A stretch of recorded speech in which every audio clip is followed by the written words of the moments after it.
This channel does not promote any violent, harmful, or illegal activities. All content provided by this channel is meant for an educational purpose only. তৃণমূলকে তৃণমূলের হাত থেকে বাঁচানোর জন্যই এই সরকারটার বিসর্জন চাই। যদি চাই নয়, বিসর্জন হচ্ছে। মরছে তৃণমূল, মারছে তৃণমূল। আপনি যে কটা রাজনৈতিক খুন হয়েছে গত 3 বছরে হিসাব করুন, বেশি দূর যেতে হবে না। আপনি তপন দত্ত থেকেও যদি আজ পর্যন্ত হিসাব করেন, প্রত্যেকটি ঘটনায় তৃণমূলের যারা খুন হয়েছে তাদের পরিবারের মূল দাবি হচ্ছে সিবিআই তদন্ত চাই এবং অভিযোগের তীর তৃণমূল কংগ্রেসের দিকে। তৃণমূলই তৃণমূলকে মারছে। যে দলের ভিত্তিই হচ্ছে বোমা, সেখানে বোমা ফাটবেই। যে দলের ভিত্তি বোমা, বিশ্বাস বিমা, সেই দলের তো বোমা ফাটবেই। আর বাংলার রাজনীতি নিরামিষ ছিল না, অতীতেও বোমা ছিল। এখন যারা যারা অতীতের রাজনৈতিক দল কিছু কিছু এমন বলেন যেন বোমা শব্দই শোনেনি, বুথ দখলই শোনেনি। বুথ দখল, রিগিং, থান কাপড় বিতরণ যেন প্রথম শুনছেন। তো তাদের তো সেই ধারাবাহিকতা চলছে।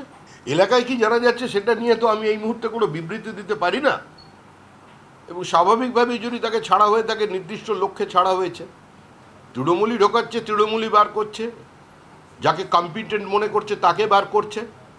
কারণ প্রাধান্য তাদেরই। মুখ্যমন্ত্রী বলেছেন, মুখ্যমন্ত্রী তো বলেছেনই, একজনকে দেখিয়ে দক্ষিণ 24 পরগনায় চিহ্নিত করে দিয়েছিলেন। অতীতে তিনি যাকে তারা হারমাত বলে সম্বোধন করতেন, মুখ্যমন্ত্রী বলেছিলেন তোরা তো বোমা বাঁধিস, তুই তো বোমা বাঁধিস, তোরা মারামারি করিস খালি।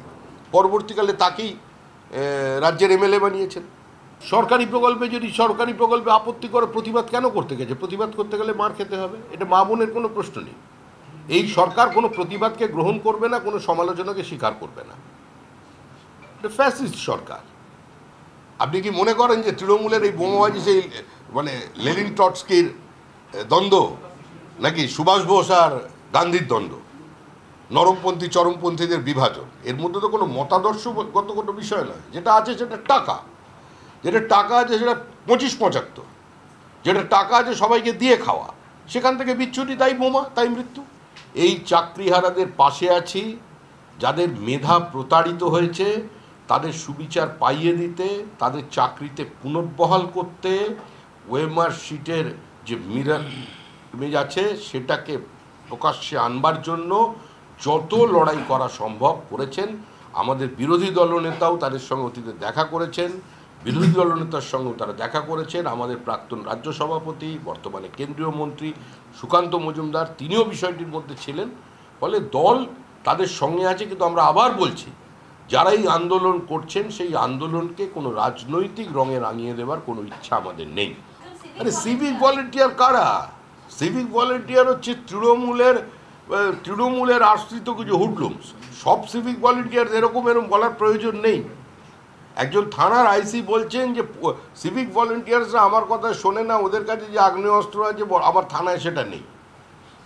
আমাদের বলেছেন যে চাকরি করতে পারছি না কারণ আমার ছেলে মেয়েকে পড়াতে হবে, ফ্ল্যাট নিয়েছি সেখানে ইএমআই দিতে হচ্ছে।